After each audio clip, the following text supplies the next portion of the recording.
ख्यालों में इतना खोया हुआ था कि उसने नोटिस ही नहीं किया कि उसका कोई पीछा कर रहा था।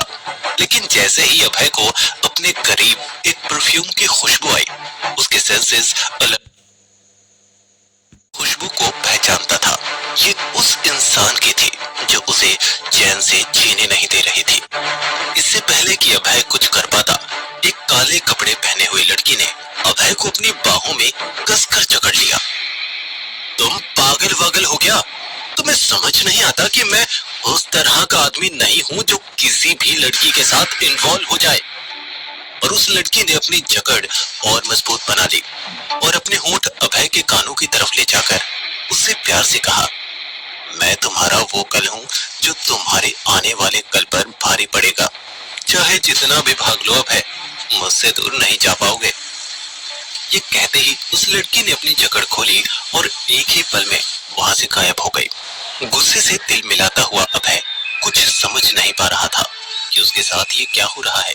पिछले कुछ दिनों से उसे लग रहा था कि हर वक्त उस पर किसी की नजर है, और फिर इस लड़की का बार बार उसके करीब आने की कोशिश करना कुछ अजीब था।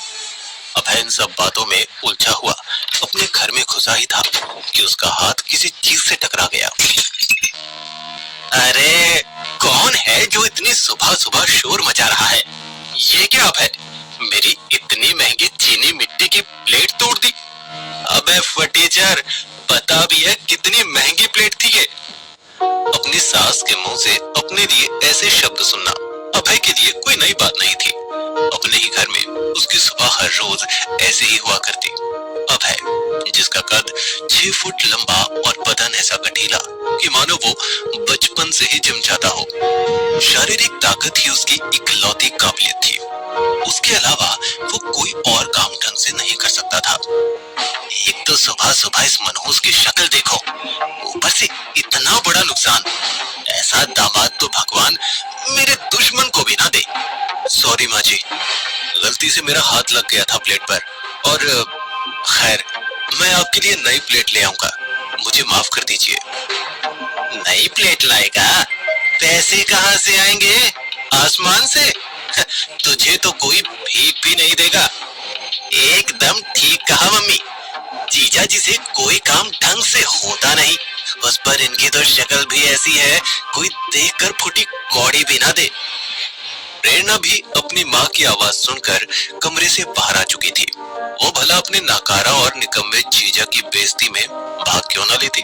रेणुका उसकी बात का जवाब देते हुए बोली, बिल्कुल सही कहा प्रेरणा, हमारे तो भाग्य ही फूट गए।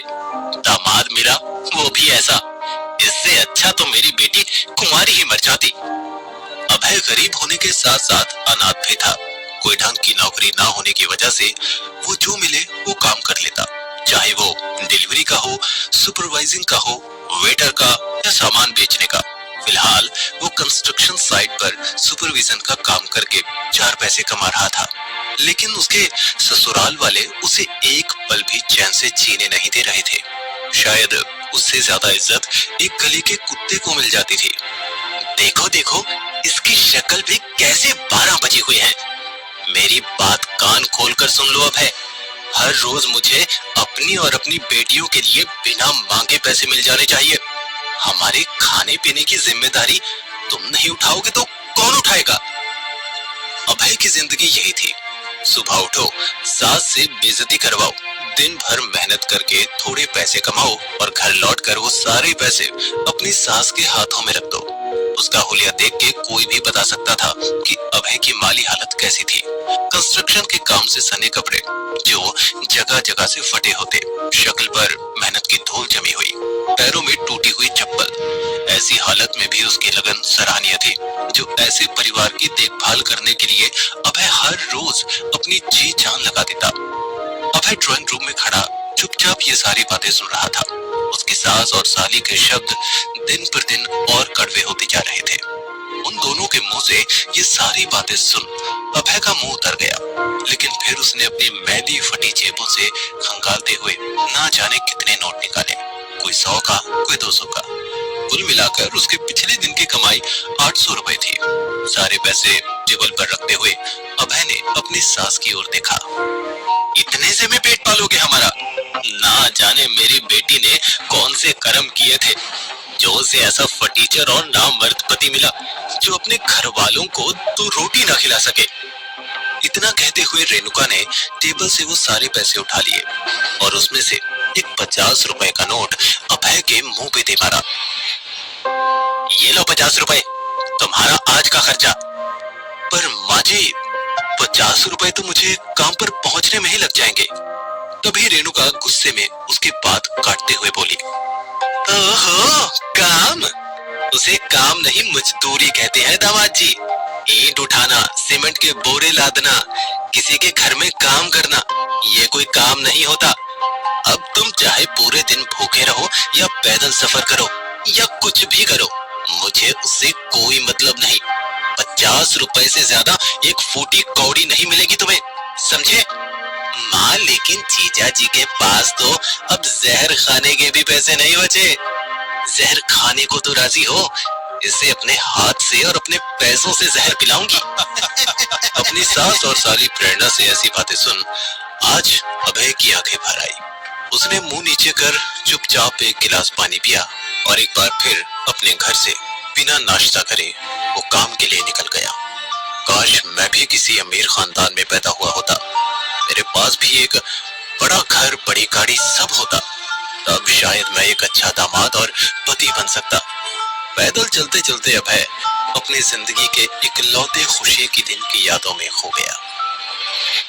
रिया बेटा, मेरा आखिरी समय आ गया। नहीं पापा, ऐसा मत कहिए प्लीज, आप हमें छोड़कर नहीं जा सकते। बेटा, मेरी एक आखिरी इच्छा है, मानोगी ना? आप जो बोले मैं वो करूंगी पापा। मुझे पता है अभय के कुछ राज हैं, पर वो जो दिखता है वो है नहीं। सही समय आने पर तुम्हें सच पता चल जाएगा। अगर तुम पे कोई मुसीबत पड़ी तो सिर्फ अभय ही तुम्हें बचा सकता है। उसका साथ कभी मत छोड़ना। और हाँ, ये बैच उसे दूर रखना, वरना सब खत्म हो जाएगा। मेरी बात मानो, तुम्हारी भलाई इसी में है कि तुम उसको अपना पति मान लो, उससे जन्मों का नाता जोड़ लो, शादी कर लो। राजीव सिंघानिया ने जब अपनी बेटी की शादी अभय से की तो उनके पूरे परिवार के लिए ये बात किसी सदमे से कम नहीं थी। वो कौन था, कहां से आया था, किसी को कुछ नहीं पता था। बस सब इतना जानते थे कि राजीव सिंघानिया की वजह से ही अभय आज जिंदा था। अभय के मन में राजीव के लिए बहुत सम्मान था, इसीलिए वो शादी के लिए मान गया और इस रिश्ते को पूरे दिल से निभा रहा था। रिया को उसके पापा की कमी महसूस ना हो, इसीलिए उसने पैसे कमाने के लिए अपना खून पसीना एक कर दिया था। क्यों बे, 2 टके के मजदूर, बोल, चाहिए और पैसे चाहिए? ये ले। नहीं साहब, मुझे माफ कर दो, नहीं चाहिए मुझे पैसे, गलती हो गई। कंस्ट्रक्शन साइट पर फिर से वहां का ठेकेदार शंकर एक मजदूर को पीट रहा था। जैसे ही अभय ने उस मजदूर का चेहरा देखा, उसे बचाने दौड़ पड़ा। वो उसका दोस्त मनोज था। शंकर के आदमी ने जैसे ही मारने के लिए हाथ उठाया, अभय ने उसे रोक लिया। फिर दूसरे आदमी ने लात मारने की कोशिश की तो अभय ने उसे भी रोक लिया। उस आदमी ने जैसे ही अभय की शक्ल देखी, उसकी हवाइयां उड़ गई, जैसे वो अभय को पहले से जानता हो। वो गिरता पड़ता वहां से भाग गया। अभय को बहुत अजीब लगा, लेकिन उसकी इस हरकत को देखकर शंकर चिढ़ गया। तुझे सुपरवाइजर किस लिए रखा है? तू इन मजदूरों को मारने की जगह मेरे आदमी पर हाथ चला रहा है। आज तेरी खैर मैं लेता हूँ। अभय के अंदर जो अचानक से फाइटर वाले रिफ्लेक्सेस जाग उठे थे, वो एकदम से शांत हो गए और वो हाथ जोड़े शंकर के पास आया। शंकर बॉस, मैं तो बस आप लोगों को रोकना चाहता था, वरना इस मजदूर की जान चली जाती और पुलिस का चक्कर पड़ जाता। मैं तो आपको बस बचा रहा हूँ। बातों में तो शाना है तो अभय, लेकिन ये जो हीरोगिरी तूने दिखाई है, अब इसे काम पे दिखा और सबसे डबल शिफ्ट करवा। अभय, शंकर जी, मेरे पैसे तो तुझे वैसे भी नहीं मिलने वाले थे। जा, पहले काम कर, फिर मांगना। शंकर हर रोज किसी न किसी को अपने आदमियों के डर से शांत कराता, जिससे वो काम ज्यादा करें और पैसे ना मांगे। लेकिन आज जो अभय ने किया था, उसके बाद शंकर और उसके आदमी वहां से जल्दी निकल गए। अभय ने मनोज की मदद करने की कोशिश की, लेकिन वो उससे बहुत नाराज था। खुद को मेरा दोस्त कहते हो अभय? तुम्हारे लिए तो मैं बस एक मजदूर ही हूं ना, और तुम यहाँ के सुपरवाइजर। अब ये मत कहना कि तुम मेरी मदद करने की कोशिश कर रहे थे, क्योंकि मेरी जेब अभी भी खाली ही है। अभय को बहुत शर्मिंदगी महसूस हुई। वो चाहकर भी शंकर से पैसे नहीं निकलवा पाया, जिसकी यहाँ काम कर रहे हर आदमी को बहुत जरूरत थी। पर आज उसके साथ ये दूसरी बार कुछ अजीब हुआ। शंकर का आदमी उसे इस तरह से देखकर भागा जैसे कि उसे पहले से ही पहचानता है। क्या वो अभय की पिछली जिंदगी से जुड़ा था? वो जिंदगी जिसके बारे में अभय पूरी तरह से भूल चुका था। लेकिन अपने रिफ्लेक्सेस को इस तरह से काम करता देख उसे ये समझ में आ रहा था कि शायद वो जिंदगी कुछ खतरों से जुड़ी रही होगी। पर आखिर वो ऐसा क्या करता था? अभय ये सोचते सोचते वो वापस काम करने में लग जाता है। उसे एहसास हुआ कि वो काले कपड़े वाली लड़की फिर से उसकी साइड पर पहुंच चुकी है और उसे दूर से देख रही है। इस बार अभय को अपने सारे जवाब चाहिए थे, इसीलिए वो उसकी तरफ बढ़ा ही था कि तभी उसे कॉल आ गया, जिससे अभय डिस्ट्रैक्ट हो गया। हाँ रिया, बोलो। अभय, वो आज रात तुम जल्दी घर आ सकते हो प्लीज? क्यों, आज ऐसा क्या खास है? आज रात हम दोनों के लिए बहुत खास होगी अभय। तुम समझ रहे हो ना मैं क्या कह रही हूँ? रिया की बातें अभय के कानों में ऐसी पड़ी जैसे कि रेगिस्तान में बरसात। उसका दिल जोरों से धड़कने लगा। आखिरकार वो दिन आ ही गया जब वो और रिया एक होने वाले थे। ठीक है, मैं आज 8 बजे तक आऊंगा। I love you. इतना कहकर अभय ने फोन काट दिया। उसने जब सामने देखा तो वो लड़की गायब हो चुकी थी, लेकिन अब अभय के दिमाग में सिर्फ रिया की बातें चलने लगी थी। पूरे दिन उसने बिना रुके काम किया और मजदूरों से भी डबल काम करवाया, जिससे सबको बराबर पैसे मिल जाए। लेकिन शाम को जब शंकर अपने राउंड पर आया तो उसने अभय को बस 400 रुपए दिए। शंकर जी, ये तो सिर्फ 400 रुपए हैं। आज यहाँ सबने दुगुना काम किया है, सबको डबल पैसे मिलने चाहिए।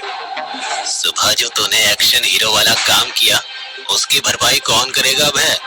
देख, तू समझदार लगता है, इसीलिए वो गलती मैं माफ करने के लिए तैयार हूँ, वरना उससे पंगा लेने का अंजाम इस पूरे इलाके में हर कोई जानता है। अब तो निकल यहाँ से, वरना बाकी लोगों को खाली हाथ जाना पड़ेगा। गुस्से से अभय का खून खौल उठा। उसे पता था कि वो शंकर से बहस करके मामला बिगाड़ ही देगा, इसीलिए वो वहां से चुपचाप निकल गया ताकि बाकी लोगों को कुछ पैसे मिल जाए। अभय ने इन 400 रुपयों में से सबसे पहले रिया के लिए एक कचरा खरीदा।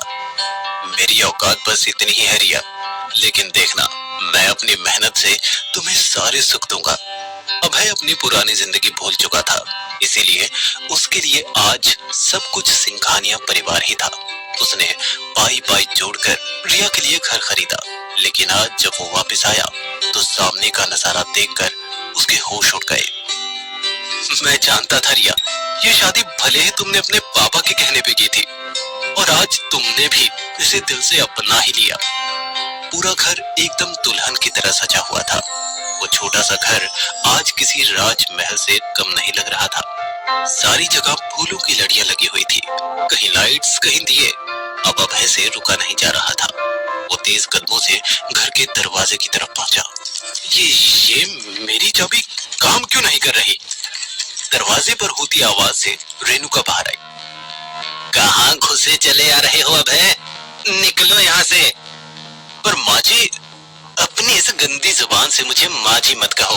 और तुम यहाँ कैसे घुसे चले आ रहे हो? तुम्हें आखिर अंदर आने किसने दिया? ये आप क्या कह रही हैं? ये घर तो मेरा, तुम्हारा?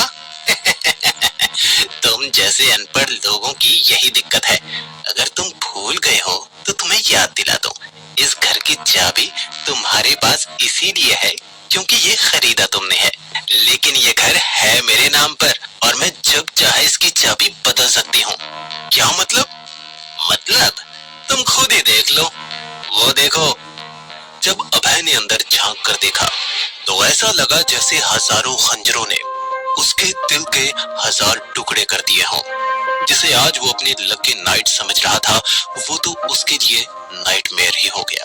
उसने कभी सपने में भी ये नहीं सोचा होगा कि उसका प्यार किसी दिन उसकी इस तरह से जान ले लेगा। उसे अपनी आंखों पर यकीन ही नहीं हो रहा था। वो कुछ करता या बोलता, उससे पहले ही रिया उसके तकलीफ कभी मत दिखाना। अभय को अपने कानों पर विश्वास नहीं हुआ। वो गजरा वही उसके हाथों से निकल कर गिर गया। 3 साल से वो रिया, उसकी माँ और उसकी बहन की देखरेख कर रहा था। गरीबी में भी उनको खाना खिला रहा था और आज एक ही झटके में उसकी दुनिया ही उजड़ गई थी। वो वहीं खड़े खड़े सुन्न हो चुका था। तभी वहां खड़ी रेणुका ने अभय को धक्का देते हुए कहा, रिया, ये हमारे फैमिली फंक्शन में इनवाइटेड नहीं है। बेटा, तुम अंदर जाओ, सूर्य तुम्हारा इंतजार कर रहा होगा। और तुम कान खोलकर सुन लो अभय, आज से तुम्हारा और मेरा रिश्ता नहीं है और ना ही रिया का। जाओ, जो उखाड़ना है उखाड़ लो। रेणुका के मुंह से ये बात सुन अभय के पैरों तले जमीन खिसक गई। एक पल में उसका घर, उसकी शादी और उसका सम्मान सब कुछ छीन लिया गया था। उसका सर भारी होने लगा था।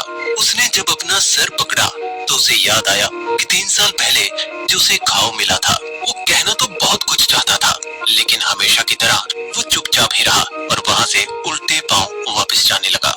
रेणुका ने भी उस कचरे को कुचलने के बाद दरवाजा बंद कर दिया। अभय आंखों में आंसू लिए उस सुनसान सड़क पर धीमे धीमे कदमों से आवारा की तरह घूम रहा था। उसे समझ नहीं आ रहा था कि अब वो अपनी जिंदगी में क्या करेगा। वो ये सब सोचता हुआ अपना सर झुका के चल ही रहा था कि तभी उसका हाथ उस काले कपड़े वाली लड़की ने पकड़ा और उसे अंधेरे में खींचा और उसे दीवार के सहारे चिपका दिया। अभय इतना शौक में था कि इस बार उसने अपना आपा खो दिया। तुम यहाँ फिर से? सुबह से पीछे पड़ी हुई हो। क्या बिगाड़ा है मैंने तुम्हारा? ये सब करने के लिए तुम्हें कोई और लड़का नहीं मिल रहा क्या? अभय, तुम तो बच्चों की तरह बिहेव कर रहे हो। घबराओ मत, मैं ऐसा वैसा कुछ नहीं करने वाली थी तुम्हारे साथ। उस लड़की की बात सुन अभय थोड़ा कंफ्यूज हो गया। उसने अपना गुस्सा शांत किया और सीधा बोला, मैं तुम्हें कह चुका हूँ कि मुझे तुम्हारे साथ कहीं नहीं आना और ना मुझे अपना अतीत जानने में कोई दिलचस्पी है। मैं जो हूँ वो ठीक हूँ। उस लड़की को अभय से इसी जवाब की उम्मीद थी, लेकिन उसके दिमाग में ये बात चल रही थी कि अगर अभय उसके साथ चलने को तैयार हो जाता है तो वो ना सिर्फ लड़की के लिए बल्कि अभय के लिए भी अच्छा होगा। देखो अभय, मैं जानती हूँ कि तुम्हें इन 3 सालों से पहले जो भी हुआ वो कुछ याद नहीं, पर मेरा यकीन करो, मैं तुम्हारी मदद करना चाहती हूँ। सिर्फ तुम्हें ही नहीं, इस दुनिया को भी पुराना वाला अभय वापस देना चाहती हूँ। लेकिन एक बार मेरी बात सुन के तो देखो। पिछली मुलाकातों में भी वो अनजान लड़की अभय से ऐसे ही बात कर रही थी, जैसे वो उसकी कोई बेहद करीबी हो, और इसी वजह से अभय को लग रहा था कि शायद इस लड़की के इंटेंशन कुछ ठीक नहीं थी। आज भी जो उसने किया, अभय उसको देखकर हक्का बक्का रह गया था। लेकिन आज उसकी मुलाकात इस लड़की से ऐसे हालातों में हुई थी कि उसका सब कुछ उजड़ चुका था। वो कहीं का नहीं रहा था। उसके मन में पहले ही दर्द की लहरें उठ रही थी। ऊपर से लड़की की बातों से भी उसका सर चकराने लगा और वो उस पर फट पड़ा। ये क्या बकवास लगा रखी है? पुराना अभय, पुराना अभय। मैं खुद नहीं जानना चाहता कि मैं कौन हूँ, कहाँ से आया हूँ, और भरोसे का तो नाम भी मत लेना। आज जो मेरे साथ हुआ है उसकी वजह से मुझे कुछ भी जानने में कोई दिलचस्पी नहीं है। मेरी पूरी जिंदगी एक झटके में खत्म हो गई। जिस इंसान को मैंने अपना सब कुछ दिया, जी तोड़ मेहनत की, भूखे प्यासे दिन गुजारे, आज उसी ने एक अमीर सादे के लिए मुझे छोड़ दिया। तुम मेरा दुख समझ नहीं सकती तो उसे और मत बढ़ाओ। मुझे माफ करो और अकेला छोड़ दो। मैं तुम्हारे आगे हाथ जोड़ता हूँ। चली जाओ यहाँ से, जाओ। उस लड़की को यकीन नहीं हो रहा था कि अभय उस पर ऐसे चिल्ला रहा था। जिस अभय को वो जानती थी, वो उस पर चिल्लाना तो छोड़ो, कभी आंख भी नहीं दिखाता था। मैं जानती हूँ अभय, तुम्हें कुछ याद नहीं, इसीलिए तुम जितना भी चिल्लाओ मैं ना बुरा मानूंगी और ना पीछे हटूंगी।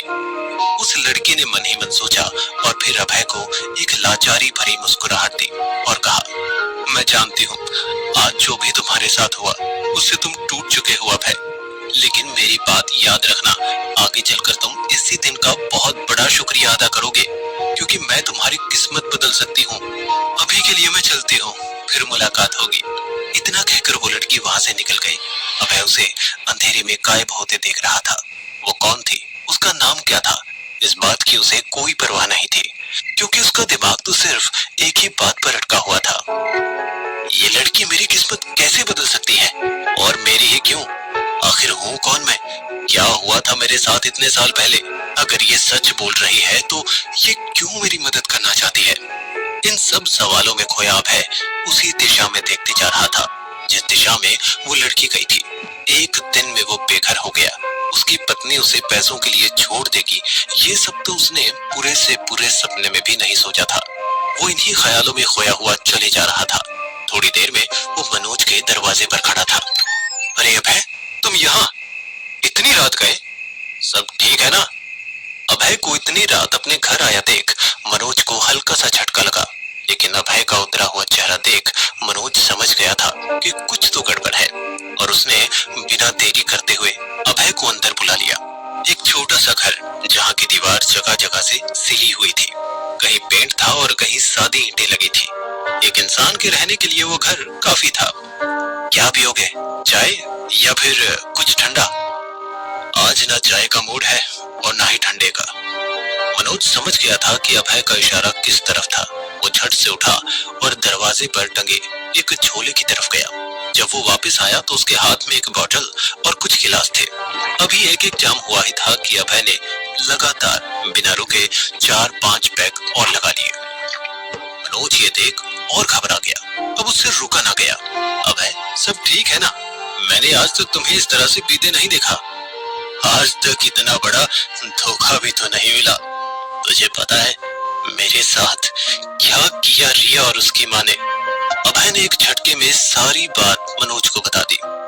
उसके साथ हुए इतने बड़े धोखे के बारे में सुन मनोज को जितना भी सुरूर हुआ था सारा उतर गया। मैंने कहा था ना कि वो घर उस बुढ़िया के नाम मत कर, लेकिन तू उस रिया के प्यार में अंधा था। इतना कहते ही मनोज रुक गया, क्योंकि उसे पता था अभय जल्दी से अपने मन की बात किसी को नहीं बताता था, और अगर वो इस समय उसी की गलती निकालेगा तो अभय फिर से अपने मन में ही घुटता रहेगा। जब उसने अभय की शक्ल की तरफ देखा तो वो भी थोड़ा असहज हो गया, क्योंकि वो मनोज की मेज पर रखे दवाइयों के भंडार को ताक रहा था। ये देख मनोज ने भी 4-5 पैक मारे। मेरे 9 साल के बेटे की दवाइयां हैं, उसकी हेल्थ बहुत क्रिटिकल हो गई है, तो मैं सारा दिन काम करता हूँ और बीवी उसके साथ हॉस्पिटल में रहती है। तभी तो उस शंकर से एक एक पाई के लिए लड़ता हूँ मैं अभय, वरना मेरा क्या है, मैं तो पानी से भी पेट भर के सो सकता हूँ। ये बात सुन अभय का मुंह उतर गया। कहा वो अपनी जिंदगी का दुख मना रहा था, लेकिन मनोज के साथ जो हो रहा था उसे सोच उसका दिल उदास हो गया। वो मन ही मन सोचने लगा कि काश उसके पास पैसे होते तो वो मनोज की मदद कर पाता। सच में गरीबी से बड़ा कोई श्राप नहीं हो सकता, अभय मन ही मन सोच रहा था। लेकिन माहौल को थोड़ा हल्का करने के लिए उसने मजाक में बोला, हम दोनों ही किस्मत के मारे हैं, इसी नाम पे ये आखिरी जाम। उन दोनों ने बैठे बैठे एक बोतल खत्म कर दी और वहीं सो गए। सुबह उठकर वो दोनों अपने काम पर पहुंचे। उस दिन अभय किसी योद्धा की तरह काम कर रहा था। उसका सुडौल शरीर, बड़ी बड़ी मसल्स, उनमें से उसकी नसें मानो फट के बाहर आने वाली हो। उसके अंदर इतना गुस्सा था कि उसे भूख प्यास का भी कोई होश नहीं रहा। तभी वहां एक बड़ी सी गाड़ी आकर रुकती है। अभय ने बहुत सेठों को देखा था, गाड़ियां देखी थी, लेकिन ऐसी गाड़ी आज तक नहीं देखी। वो इतनी लंबी गाड़ी थी कि खत्म होने का नाम ही नहीं ले रही थी। ये देख सारे मजदूर वहां का काम छोड़ बस उसी गाड़ी को देखे जा रहे थे। लेकिन उस गाड़ी से जो शख्स निकला उसे देखकर अभय को अपनी आंखों पर यकीन नहीं हो रहा था। वो और कोई नहीं बल्कि उसकी सास रेणुका थी। उसका हुलिया एकदम बदला हुआ था, महंगे कपड़े, जूते, इतनी बड़ी गाड़ी, और इतनी धूल में उसके कपड़े गंदे हो जाते, लिहाजा वो चलकर अभय के पास नहीं जाना चाहती थी। अभय, जल्दी यहाँ आओ, पूरा दिन नहीं है मेरे पास इस घटिया सी जगह पर खड़ा रहने के लिए। अभय जो रेणुका के पास पहुंचा तो उसे एक और झटका लगा। ये लो डिवोर्स पेपर, अभी अंगूठा लगाओ इस पर और आजाद करो हमें। अपनी ये गंदी और मैली सी शक्ल दोबारा मत दिखाना। ये लो। अभय जानता था कि अभी रेणुका को कुछ भी बोलने का मतलब है भरे बाजार में अपनी बेइज्जती कराना। उसने चुपचाप उन डिवोर्स पेपर्स पर अंगूठा लगा दिया। चलो, अब आखिरकार हम मनहूसियत से आजाद हुए। ये गाड़ी, कपड़े, बैग्स, जूते, घर सब मेरे नए दामाद ने दिया है और तुम 1000 जन्म भी ले लो तो भी इस गाड़ी का पहिया भी न खरीद पाओ और मेरा एक नौकर आकर तुम्हारा एक सामान दे जाएगा।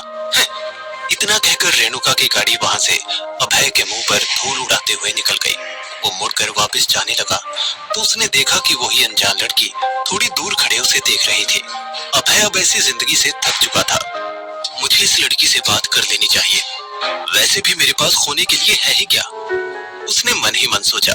लेकिन उसे फिर एकदम से लड़की के कहे शब्द याद आ गए। वो भागकर उसके पास गया और बोला, तुमने कल रात कहा था कि तुम मेरी जिंदगी बदल सकती हो, क्या ये सच है? बिल्कुल, तुमसे कहा मेरा एक एक शब्द बिल्कुल सच है अभय। तो क्या तुम मेरे साथ चलोगे और जानना चाहोगे अपने अतीत के बारे में? पहले मुझे इस बात का सबूत चाहिए कि तुम मेरी जिंदगी बदलोगे कैसे।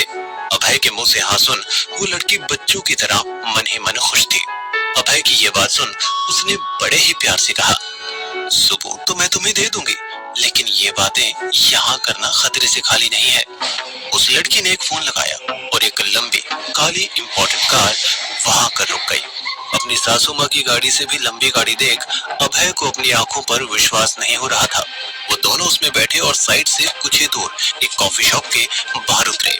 लेकिन तभी एक आवाज अभय के कानों में गूंजी, अरे, जिसके पास खाने के पैसे नहीं थे उसके पास कॉफी पीने के पैसे कहाँ से आए? अभय ने जब मुड़कर देखा तो पाया कि रिया अपने नए हस्बैंड सूर्या के साथ उसी कॉफी शॉप के बाहर खड़ी थी। वो लड़की जो अभय के साथ वहां आई वो उससे थोड़ा दूर होकर खड़ी हो गई। अगर रिया को कुछ भी पता चलता तो सब कुछ बिगड़ सकता था। सूर्या, ये है मेरा पुराना पति अभय, वही जो दिहाड़ी करता था। सूर्य ने जैसे ही अभय का चेहरा देखा तो वो थोड़ा सा हैरान रह गया, लेकिन अगले ही पल वो खुद को संभालते हुए बोला, ओह, तो ये है वो फर्नीचर। बेबी, मैं सोच रहा हूँ कि इस गरीब की थोड़ी मदद कर दूं। तुम्हारा क्या कहना है? बिल्कुल बेबी, मैं तो कहती हूँ जी नहीं, थैंक यू।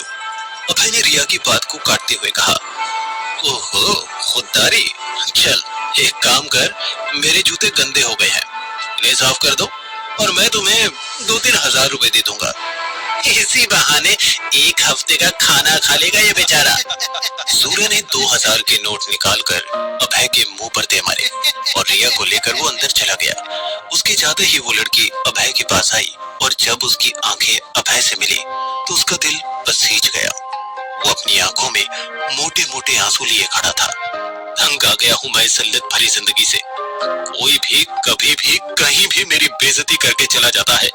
उस लड़की ने धीरे से अभय के कंधे पर हाथ रखा और दिलासा देते हुए बोली, ये ज्यादा दिनों की बात नहीं है अभय, हौसला रखो, तुम एक फाइटर हो, फाइटर। आज इतने सालों बाद पहली बार उससे किसी ने इतने प्यार से बात की थी। वो अपने आंसू पोंछते हुए बोला, मैं तुम्हारा यकीन कैसे कर लूं?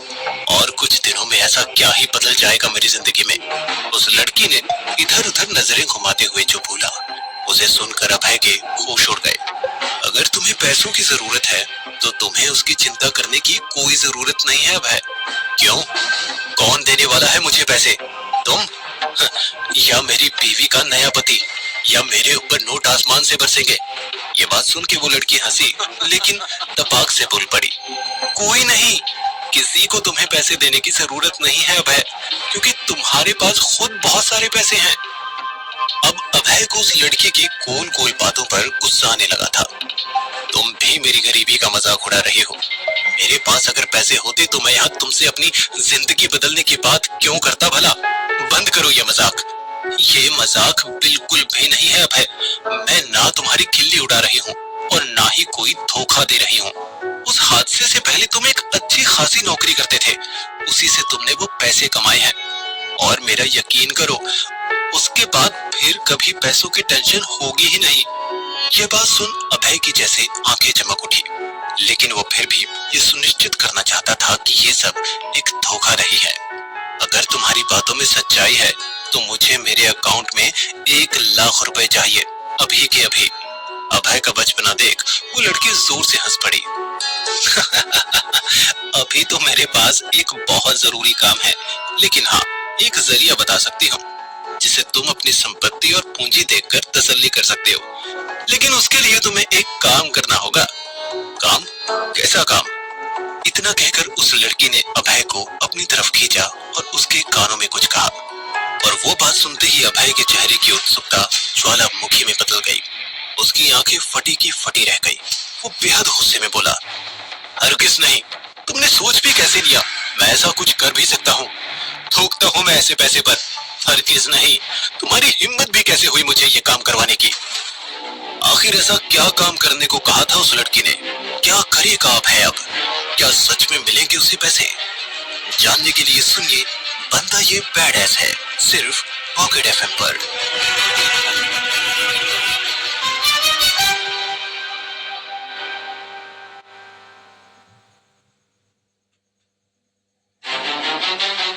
उस लड़की की बात सुनकर अभय का पारा 7वें आसमान पर पहुंच गया, क्योंकि जो उसे करने के लिए कहा गया था वो उसके सारे जख्म फिर से हरे कर देता। वो आगे बोला, जो भी मेरे ससुराल वालों ने मेरे साथ किया तुम्हें अच्छे से पता है, लेकिन फिर भी तुम चाहती हो कि आज मैं उनके सामने हाथ फैलाकर खड़ा हो जाऊं, और वो भी अपना ही सामान उनसे मांगने के लिए। मेरी बात सुनो अभय, बस एक बार गुस्से का घूंट पी लो और उनसे अपना सामान लौटाने की रिक्वेस्ट कर लो, क्योंकि उसी सामान में मिलेंगे तुम्हें अपने सारे सवालों के जवाब, और साथ ही वो सबूत जो तुम्हें चाहिए। अभय के चेहरे पर सवालिया निशान देख वो लड़की ये समझ गई थी कि उसके दिमाग में क्या चल रहा है। मेरा मतलब है एक बेहद कीमती बॉक्स जिसमें एक बैच लगा हुआ है और एक ब्लैक कार्ड, ये दोनों तुम्हारे लिए बहुत जरूरी है। जैसे ही अभय ने उस बॉक्स के बारे में सुना, उसकी आंखों के सामने एक दृश्य चलने लगा, उस दिन का जब उसके साथ वो हादसा हुआ था। आज से 3 साल पहले उस दिन का जो भी थोड़ा बहुत उसे याद था वो बस ये था कि वो घने जंगलों में तेजी से एक बक्सा लिए भाग रहा था। उसके कपड़े लहूलुहान थे और मानो उसका पीछा एक सेना कर रही थी, और तभी किसी ने उसके सर पर एक रॉड पूरी ताकत से दे मारी और वो वहीं बेहोश होकर गिर पड़ा। याद आया वो बक्सा? अभय के कंधे पर हाथ रखते हुए उस लड़की ने बोला। उसके इन शब्दों से अभय उन यादों से बाहर आया और अपना सर हाँ में हिलाते हुए बोला, हाँ याद आया। ठीक है, वो कार्ड मिलते ही सीधा रॉयल क्लब बैंक चले जाना और अपना अकाउंट बैलेंस चेक कर लेना। पासवर्ड तुम्हारी बर्थ डेट है, फिर उस बॉक्स का क्या करना है वो मैं तुम्हें बता दूंगी। अब मैं चलती हूँ, मुझे अर्जेंटली कहीं जाना है। इतना कहते ही वो लड़की अपनी गाड़ी में बैठ वहां से निकल गई और अभय उसकी जाती हुई गाड़ी को एक नजर जमाए देखे जा रहा था। आखिर कौन है ये लड़की और इसे कैसे पता कि मेरे पास वो बक्सा है? कहीं ये मेरे साथ कोई खेल तो नहीं खेल रही? सच में मेरे पास इतनी दौलत है कि मुझे ये छोटी मोटी नौकरियां नहीं करनी पड़ेगी। एक तरफ ये सब सवाल एक एक कर अभय को सता रहे थे और वहीं दूसरी तरफ कब सुबह से दोपहर और दोपहर से शाम हो गई थी उसे पता ही नहीं चला। उसने आज सुबह से साइट पर काम भी नहीं किया था। अगर उस लड़की की सारी बातें झूठी निकलती हैं तो अभय की नौकरी जाएगी अलग और उसका हाल इससे भी ज्यादा बदतर हो जाएगा। यही ख्याल लिए अभय पैदल पैदल अपने पुराने घर पहुंच गया था। जैसे ही वो दरवाजे पर खटखटाने पहुंचा तो उसको अंदर से एक झुंड की हंसी की आवाज आई।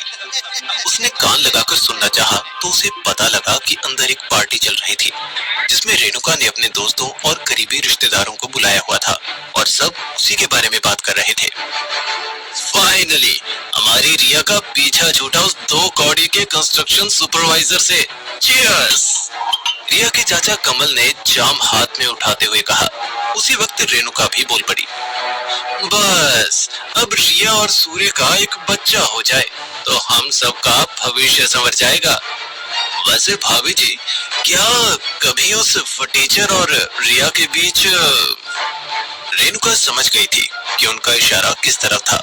वो झट से नाक सिकोड़ कर बोल पड़ी, छी छी, मेरी बेटी ने उस फटीचर आदमी को अपनी उंगली तक छूने नहीं दी। अरे उसकी औकात हमारे सामने खड़े होने तक की नहीं थी, लेकिन रिया के पापा ने खैर, अब हम क्या उसके बारे में सोचकर माहौल खराब करें। तो सूर्या एंड रिया। अभय बाहर खड़ा रिया के घर वालों की ये सारी बातें सुन रहा था, जिन लोगों के लिए उसने खून पसीना बहाया था। आज वही लोग उसके बारे में ये सब कह रहे थे। तभी रेणुका ने उस शीशे के दरवाजे के जरिए किसी की परछाई देखी, तो वो उठकर बाहर चली आई। और जैसे ही उसने देखा कि वो शख्स कोई और नहीं अभय था, तो उसका चेहरा भी लाल पड़ गया। अब क्या लेने आए हो यहाँ? कहा था ना, अब हमारा कोई रिश्ता नहीं। चलो निकलो यहाँ से। जाते हो या बुलाऊं पुलिस को? रेणुका की बातें सुन अभय को गुस्सा तो काफी तेज आया, लेकिन अभी उसके लिए वो सामान ज्यादा जरूरी था। वो जानता था अगर उसने बदतमीजी की तो वो सामान इसको कभी वापस नहीं मिलेगा। तो वो बेहद आराम से बोला, मम्मी सॉरी आंटी जी, वो मैं कुछ सामान वापस लेने आया था, और वो बॉक्स भी। जब मैं आप लोगों को अधमरी हालत में मिला था तो मेरे पास वही बॉक्स था। बस ये चीजें मुझे चाहिए थी। हाँ ठीक है ठीक है, वैसे ही तुम्हारा सामान पैक कर दिया था मैंने। इस फटीचर सामान की हमको क्या ही जरूरत होगी। यहीं रुको, मैं लाती हूँ तुम्हारा सामान। अंदर आने की जरूरत भी मत करना। इतना बोलकर वो अंदर गई और एक हाथ में गार्बेज बैग और दूसरे हाथ में वो बॉक्स लेकर वापस आई। ये देख अभय का दिल टूट गया। इन्होंने मेरा सामान इस कचरे के बैग में पैक किया है। कोई इतना कैसे गिर सकता है? ये लो, सारा सामान इसमें है, और ये रहा तुम्हारा बॉक्स। अब कृपा करके निकल जाओ यहाँ से। वैसे ही पार्टी में भंग तो तुम डाल ही चुके हो। रेणुका और उसके सारे गेस्ट्स अभय को ऐसी ही निगाहों से देख रहे थे। उसने अपना मुंह नीचे किया और चुपचाप उस बैग को खंगालने लगा। कुछ देर खंगालने के बाद उसे वो काला कार्ड आखिर दिख ही गया। उसको देखते ही अभय के दिल को चैन आया। कुछ सोचते हुए उसने पूछा, रिया अंदर है? अभय ने अंदर झांकते हुए पूछा, नहीं वो यहाँ नहीं है। और तुम्हें उससे अब क्या बात करनी है? जाते हो यहाँ से या अब? अभय ने उसकी बात काटते हुए कहा, जा रहा हूँ, लेकिन आप ये सब याद रखना। आज इतने सालों बाद पहली बार अभय ने अपने हक में कुछ कहा था। इस हरकत पर सिर्फ रेणुका ही नहीं, खुद अभय भी हैरान था। उसने भी इसी शौक में एक झटके के अंदर अपना दरवाजा बंद कर लिया।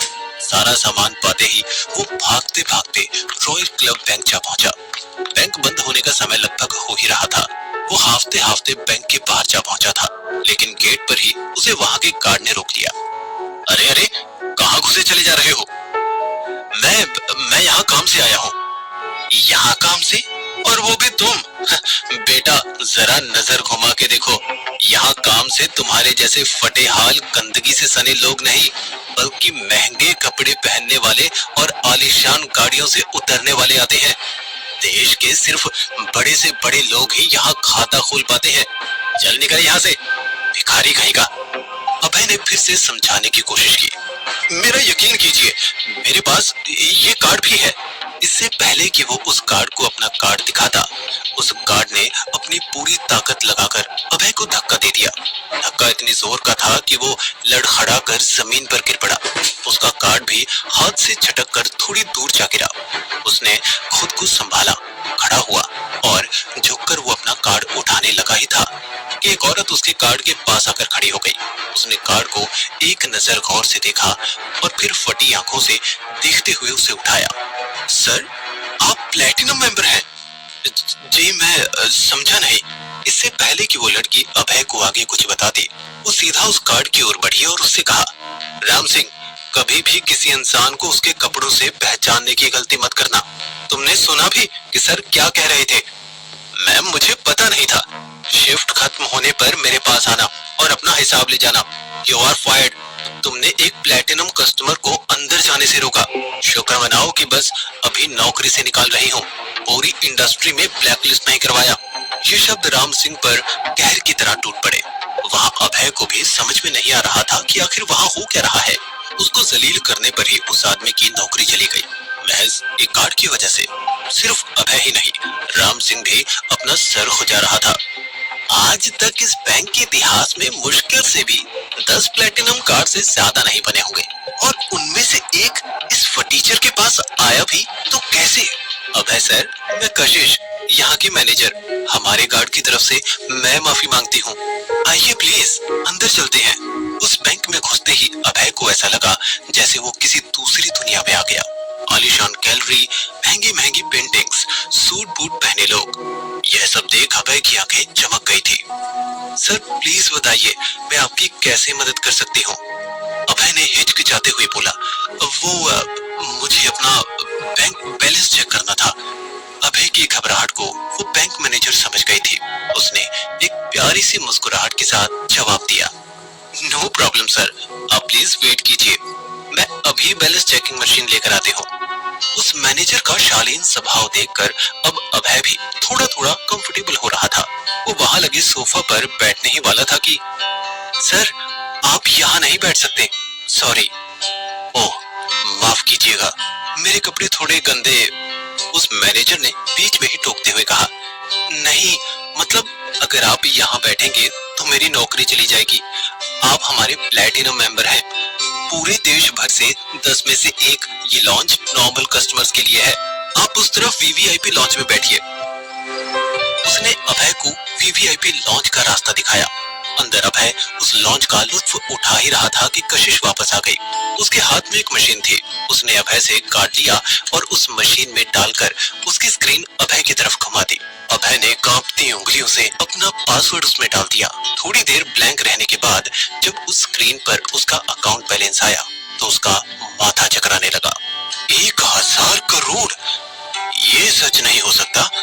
अभय की बात सुन जब कशिश ने उस स्क्रीन को अपनी तरफ घुमाया तो वो जोर से हंस पड़ी। यस सर, आपके अकाउंट में 1000 करोड़ रुपए हैं। अभय को ना तो अपनी आंखों पर यकीन हो रहा था और ना ही अपने कानों पर। उसने एक घूंट में पानी का पूरा गिलास पी लिया। थोड़ी देर में जब उसके होश ठिकाने आए तो उसने कशिश से कहा, मुझे अभी 20 लाख रुपए चाहिए, मेरे दूसरे अकाउंट में हो जाएगा ना? बिल्कुल सर, ज्यादा से ज्यादा आधे घंटे में ये काम हो जाएगा। ठीक है, तो मैं अभी चलता हूँ और आपको अपनी अकाउंट डिटेल्स दे देता हूँ। अभय वहां से अपनी डिटेल्स देकर निकल ही रहा था कि कशिश ने उसे रोक लिया। सर ये है मेरा कार्ड, कभी भी कोई भी काम हो मुझे बताइएगा। मैं अपना नंबर सिर्फ प्लैटिनम मेंबर्स को ही देती हूँ। हमारा बैंक अपने सबसे प्रीमियम कस्टमर्स के सारे कामों में मदद करता है। अभय वो कार्ड लेकर बैंक से बाहर आ गया। उसको अभी भी यकीन नहीं हो रहा था कि उसकी जिंदगी इस कदर पलट गई थी। यहाँ उसके पास रोटी खाने के पैसे नहीं थे। एक झटके में उसके पास इतनी दौलत थी कि आधा शहर खरीद ले, 5 सूर्य खरीद ले। लेकिन उसके मन में साथ ही एक और तूफान भी चल रहा था। मतलब वो लड़की सच कह रही थी, मैं सच में पहले कोई दूसरा अभय ही था। लेकिन आखिर कौन, क्या है मेरी सच्चाई? ना जाने कब मुझे इन सवालों के जवाब मिलेंगे। पर अभी सबसे पहले वक्त है ये कंस्ट्रक्शन सुपरवाइजर की नौकरी छोड़ना। बैंक से अभय सीधा उस कंस्ट्रक्शन साइट पर पहुंचा। हर दिन की तरह उस दिन भी शंकर सबसे बेईमानी कर उनके पैसे काट रहा था। लेकिन साहब 100 रुपए कम है। उस दिन तो यहाँ के सुपरवाइजर अभय ने बचा लिया था तुझे, लेकिन आज तुझे कोई नहीं बचा पाएगा, समझा? और है कहाँ वो लाट साहब? सुबह से गायब है। यहाँ हूँ मैं, और मेरी पगार की बात छोड़िए, मनोज को उसके पूरे पैसे मिलने चाहिए। अभय ने शंकर के सामने आते हुए कहा। उसे देख शंकर ने अपनी आंखें और सिकोड़ ली। वो पहले ही अभय पर भड़का हुआ था और उसने अब ऐसी बात कर हालात को और बिगाड़ दिया था। तो खुद को समझता क्या है? तू भी इन्हीं मजदूरों की तरह गंदी नाली का कीड़ा है। जा, नहीं देता पैसे, बिल्कुल नहीं देता, और तुझे आज से काम भी नहीं दूंगा। उखाड़ ले जो उखाड़ना है। शंकर को लगा था कि इन सब बातों से अभय डर जाएगा, पर आज तक वो डरता आया भी था। लेकिन अब तो उसके पास खौफ खाने की कोई वजह ही नहीं थी। वो मुस्कुराता रहा। शंकर का पारा और चढ़ रहा था। तभी अभय बोल पड़ा, सोच लो शंकर सेठ, आज हमारी कमाई से हिस्सा मार भी पा रहे हो। मनोज को उसके पैसे दे दो और बचा लो अपनी जिंदगी। अबे चुचुंदर, अपने शरीर का घमंड है ना तुझे, पर कोई बात नहीं, तेरी हेकड़ी मैं अभी निकालता हूँ। तेरे साथ इस मनोज की भी नौकरी गई। ले अब बोल। इतना कहकर शंकर ने मनोज के हाथ से बाकी पैसे भी छीन लिए और उसे एक जोर की लात मारी। अभय तेजी से भागकर उसको उठाने आया और उसके कपड़े झाड़ते हुए बोला, शंकर सेठ, अब मुझे मत बोलना, जो भी तुम्हारे साथ होगा। इतना कहते ही अभय ने अपनी जेब से 500 रुपए निकाले और मनोज की जेब में रख दिए और उसे वहां से लेकर चलता बना। मनोज की आंखों में इस जिल्लत से आंसू आ गए थे। अरे इज्जत नहीं थी लेकिन नौकरी तो थी, अब वो भी नहीं। अब मैं अपने बेटे को कैसे बचाऊंगा बता। और क्या फायदा ऐसा शरीर का अभय, जब नौकरी जा रही थी तो तू दोस्त की इज्जत के लिए तो लड़ लेता, लेकिन नहीं, वो भी नहीं। ये सब तेरी वजह से हुआ है। अभय जानता था मनोज परेशानी में उस पर बरस रहा था, इसीलिए वो चुपचाप सब कुछ सुनता रहा और बेहद आराम से बोला, चुपचाप चलता रहे, शंकर अभी थोड़ी देर में ही सीधा हो जाएगा। अभय और मनोज चलते चलते बाहर आ गए थे कि तभी उन्हें अपने पीछे शंकर की आवाज सुनाई दी। जब उन दोनों ने मुड़कर देखा तो उनकी हंसी नहीं रुक पा रही थी। मोटा सा शंकर कैसे गैंडे की तरह भागते हुए उनकी तरफ आ रहा था। उसका मोटा पेट भागते हुए ऊपर नीचे हो रहा था। वो हाफता हाफता उनके पास गया और सीधा पैरों में गिर पड़ा। मुझे माफ कर दो अभय, मैं आज के बाद किसी भी मजदूर का पैसा नहीं खाऊंगा, माँ कसम। ये लो तुम दोनों के पैसे। शंकर ने उन दोनों को कुल मिलाकर 10,000 रुपए दे दिए। जहाँ एक तरफ अभय के चेहरे पर टेढ़ी मुस्कुराहट थी, उधर मनोज के कुछ भी समझ में नहीं आ रहा था कि वहाँ आखिर हो क्या रहा था। हम दोनों के 7,000 बनते हैं, इतना कहकर अभय ने बाकी 3,000 रुपए शंकर की जेब में डाल दिए। मुझे माफ कर दो अभय और मनोज, मैं हाथ जोड़ता हूँ, बहुत बड़ी गलती हो गई मुझसे। मैं अब किसी के भी साथ ऐसा नहीं करूंगा, मुझे अपना सबक मिल गया है। इतना कहते ही शंकर वहां से आंख नीचे करके निकल गया। मनोज चुपचाप खड़ा अभय की शक्ल देखता रहा, जैसे अभय बिन बोले ही उसका सवाल समझ जाएगा।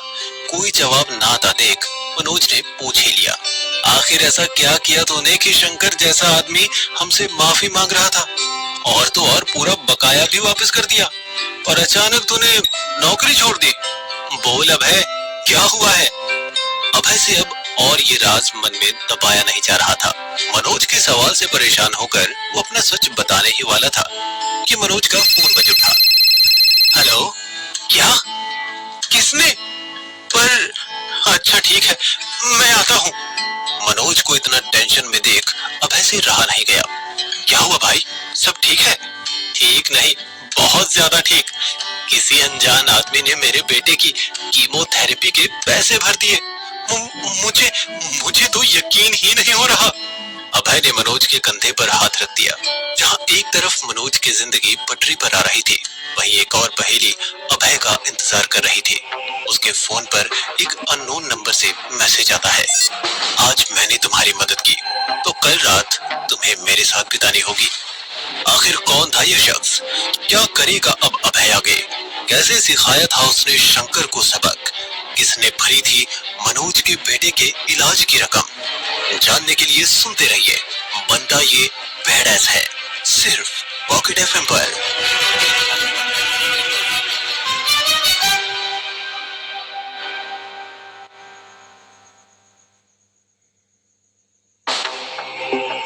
आज मैंने तुम्हारी मदद की तो कल रात तुम्हें मेरे साथ बितानी होगी। अभय ने जैसे ही ये मैसेज पढ़ा, उसने चारों तरफ अपनी नजरें घुमाई। उसने देखा कि कुछ दूर एक काली गाड़ी खड़ी थी। वो इस गाड़ी को अच्छे से पहचानता था और झट से समझ गया कि ये मैसेज और किसी का नहीं बल्कि उसी लड़के ने भेजा था जिसने उसे पैसों के बारे में भी बताया था। वो अभी तक भी इस लड़की का नाम नहीं जानता था। अभय मनोज की तरफ मुड़ा और बोला, मनोज तुम घर पहुंचो, मैं जरा एक काम निपटा के आता हूँ। आते हुए थोड़ा पार्टी का सामान भी ले आऊंगा, आज तो डबल एंजॉयमेंट होगा। और ये मेरा कुछ सामान और एक बॉक्स है, इनको संभाल कर रखना और खोलना तो बिल्कुल भी नहीं। मनोज अभी भी इस बात पर यकीन नहीं कर पा रहा था कि किसी ने उसके बेटे के ट्रीटमेंट के लिए पैसे भर दिए थे। उसने अभय की बात बिना ध्यान से सुने हाँ में सिर हिलाया और अपने घर की तरफ निकल पड़ा। उसके जाते ही अभय उस लड़की की गाड़ी की तरफ बढ़ा और उसमें जाकर बैठ गया। मुझे लगा नहीं था तुम समझ पाओगे कि ये मैसेज मैंने भेजा था, इतना तो दिमाग है मुझ में। भले ही अभय उसे जानता नहीं था, लेकिन ना जाने क्यों जब भी वो उससे बात करता तो उसे हमेशा ऐसा लगता कि वो अपने किसी पुराने दोस्त से बात कर रहा था। धीरे धीरे उसका विश्वास बढ़े जा रहा था। तो क्या तुम तैयार हो अपने अतीत के बारे में जानने के लिए? हाँ, मैं बिल्कुल तैयार हूँ, लेकिन मुझे पहले अपना नाम तो बताओ और ये भी बताओ कि मैं पहले करता क्या था और मेरे पास इतनी दौलत आई तो आई कहाँ से? धीरे धीरे तुम्हें सब याद आ जाएगा। तब तक के लिए तुम मुझे खुशी बुला सकते हो। और रही बात तुम्हारे काम की, तो चिंता मत करो, तुम कोई गलत काम नहीं करते थे, बल्कि लोगों की मदद ही करते थे, मेरी तरह, हम सब की तरह। इससे ज्यादा मैं अभी तुम्हें कुछ नहीं बता सकती। ये राज तुम तभी जानो जब तुम्हारी याददाश्त वापस आ जाए, तो ही बेहतर होगा। खुशी की ये सारी बातें अभय के सर के ऊपर से जा रही थी। वो कुछ समझता या जवाब देता, उससे पहले उसकी नजर सड़क पर से गुजरती रिया की बहन प्रेरणा पर गई। उसे देख अभय को दोबारा वो सारे ताने और बदतमीजियां याद आ गई, जिन्हें वो हर रोज झेलता। खुशी की बात का जवाब ना देते हुए अभय ने मन ही मन कहा, लार्सन टेक, ये नाम है ना तुम्हारी कंपनी का? अब देखो मेरा जलवा। खुद से इतना कहकर अभय ने एक शैतानी मुस्कुराहट दी और अगले ही पल वो खुशी की तरफ मुड़ा और उससे कहा, मैं तुमसे सब कुछ जान लूंगा खुशी, लेकिन मुझे उससे पहले एक बहुत जरूरी काम करना है। खुशी ने अभय को प्रेरणा की तरफ देखते हुए देख लिया था। उसके दिल में एक छोटी सी टीस मच गई थी, क्योंकि उसे लग रहा था कि अभय शायद प्रेरणा के पीछे जा रहा था। लेकिन फिर भी खुशी ने कहा, ठीक है, निपटा लो अपना काम, लेकिन कल शाम हम दोनों किसी से मिलने जा रहे हैं, ठीक है? भूलना मत। अभय ने बिना एक पल भी सोचे थामे अपना सर हिला दिया और गाड़ी से निकल गया। खुशी की गाड़ी भी फर्राटे की रफ्तार से वहां से निकल पड़ी। उसी वक्त अभय ने एक फोन मिलाया। हेलो कशिश जी। यस मिस्टर अभय, मुझे तो पता ही नहीं था कि वो वर्कर्स की सैलरी में से कट लेता है, लेकिन आई होप अब शंकर ऐसा कुछ करने से पहले भी 100 बार सोचेगा। जी, आप ना होती तो ये मुमकिन ही ना होता, तो थैंक यू। ये तो मेरा फर्ज है, लेकिन आपको कैसे पता चला कि वो कंस्ट्रक्शन साइट हमारा बैंक फाइनेंस कर रहा था? मैंने वहाँ आपके बैंक का बोर्ड देखा तो सोचा एक बार आपसे मदद मांग के देखी जाए। पर सच में आपका बहुत शुक्रिया, मुझे आपसे एक छोटी सी हेल्प और चाहिए। मिस्टर अभय, मैंने कहा था कि आपकी किसी भी तरह की मदद के लिए हम हमेशा तैयार हैं। प्लीज बताइए। आपने लार्सन टेक का नाम सुना है? Larsen take? जी बिल्कुल सुना है, लेकिन क्यों? मुझे वो कंपनी खरीदनी है, क्या ये हो सकता है? बिल्कुल हो सकता है सर, हमारे बैंक के प्रीमियम कस्टमर्स के लिए सब मुमकिन है। उनके ऑनर से भी मेरी बहुत अच्छी बातचीत है। आप कहें तो मैं आपकी उनसे डायरेक्ट बात करवा सकती हूँ। अभय को लगा कि ये बिजनेस वगैरह उसके मतलब की तो बात थी नहीं। उसे ये कंपनी तो बस अपनी साली को उसकी जगह दिखाने के लिए चाहिए थी। वो आगे बोला, नहीं नहीं, आप ही ये डील फाइनल कर लीजिए, मुझे तो इन सब चीजों का पता नहीं, तो आप ही हैंडल करिए। बिल्कुल निश्चिंत रहिए सर, आज रात तक डील की कंफर्मेशन आपके पास होगी और कल से ही आप इनके ऑफिस जा सकते हैं। Okay, thank you so much miss कशिश। इतना कहकर अभय ने फोन काट दिया। वो बेसब्री से अगली सुबह का इंतजार करने लगा, क्योंकि ये उसकी पहली चोट थी जो वो उन लोगों पर मारना चाहता था। अब देखते हैं क्या होगा जब तुम माँ बेटी को पता चलेगा कि अभी भी मेरे ही टुकड़ों पर पल रहे हो तुम। अभय मन ही मन बहुत खुश था। वो मनोज के घर की तरफ बढ़ गया। उस रात उन्होंने जीप भर के पार्टी की। अगली सुबह अभय फटाफट तैयार होकर लार्सन टेक पहुंच गया और यहाँ भी उसके साथ वही हुआ जो रॉयल क्लब बैंक में हुआ था। आओ आओ, लेट हो गए तुम। उस कंपनी का head of security Satish gate पर ही खड़ा था और उसने अभय को रोक लिया। यहाँ अभय को समझ नहीं आया कि गार्ड ने उसे ऐसा क्यों कहा। जी मैं समझा नहीं, बॉडीगार्ड की नौकरी के लिए ही आए हो ना? लेट हो गए हो 10 मिनट, जल्दी अंदर जाओ। मैं यहाँ बॉडीगार्ड की नौकरी के लिए नहीं आया हूँ, मैं यहाँ अपने ऑफिस आया हूँ।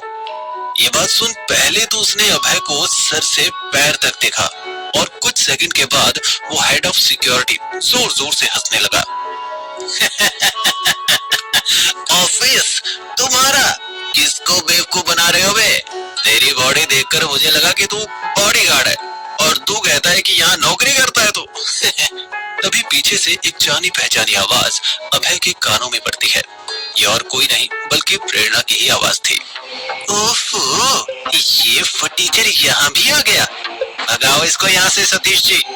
अभय ने मुड़कर देखा तो पाया कि प्रेरणा एक हैंडसम से लड़के के साथ एक महंगी कार से उतर रहे थे। उस लड़के का नाम था मिहिर, जो वहाँ एचआर डिपार्टमेंट का हेड था।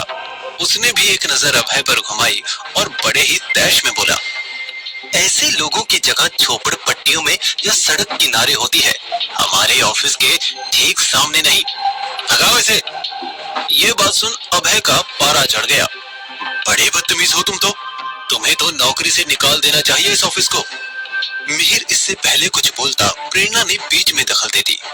छोड़ो ना मिहिर, कहाँ तुम एचआर डिपार्टमेंट हेड और कहाँ ये भिखमंगा। चलो, लेट हो रहा है। उस हेड ऑफ सिक्योरिटी ने अभय को पीछे धकेला और बड़े ही अदब से प्रेरणा और मिहिर के लिए दरवाजा खोल दिया। जैसे ही वो दरवाजा बंद करके अभय की तरफ मुड़ा, उसके हाव भाव ही बदल गए। उसने एकदम से सैल्यूट मारा। Good morning sir. ये देख अभय भी एकदम हक्का बक्का रह गया। जो इंसान भला अभी अभी उसे गालियां दे रहा था, वो अचानक उसे इतनी इज्जत क्यों दे रहा था। लेकिन थोड़ी ही देर के बाद उसे अपने सवालों के जवाब मिल ही गए।